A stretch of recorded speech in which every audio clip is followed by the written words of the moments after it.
Eric Hammer here, registered physiotherapist. Today I'd like to talk about gait pattern issues and specifically the concept of the way that we walk, how it can affect different muscles. So in terms of how we might actually overuse certain muscles and underuse other muscles.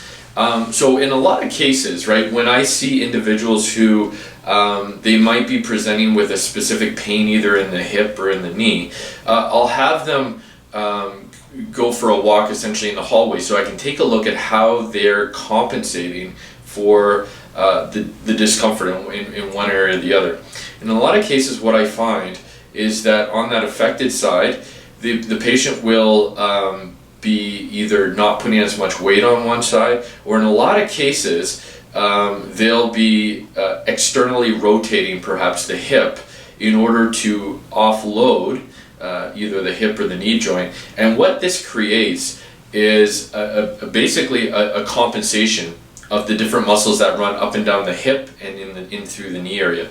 So in a lot of cases with an externally rotated hip, what I'll find is there'll be an overuse of the muscles that connect onto the IT band, which is essentially connective tissue that runs from the hip down to the knee area, and an underuse in the glute med muscle. Now this particular muscle is responsible for pelvic stability, and it's a really important muscle in terms of weight bearing. So if we're not walking correctly because of discomfort, because of pain, well, all of a sudden certain muscles will be overused as a result of this compensation, and other muscles will be underused. So in a lot of cases, after I have the patient walk, I'll actually test out these specific muscles. So I'll isolate the different muscles that I suspect might be weak or might be tight.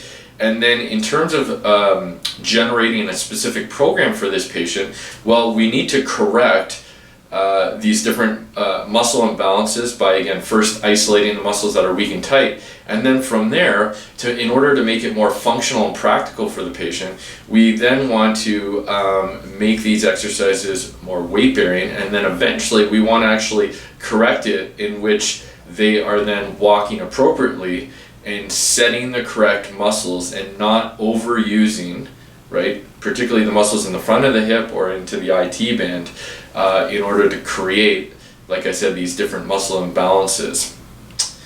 Thanks again for watching, and please make sure that this exercise is appropriate for you. And like always, if you find this video helpful, I urge you to please subscribe below. Have a great day. Take care.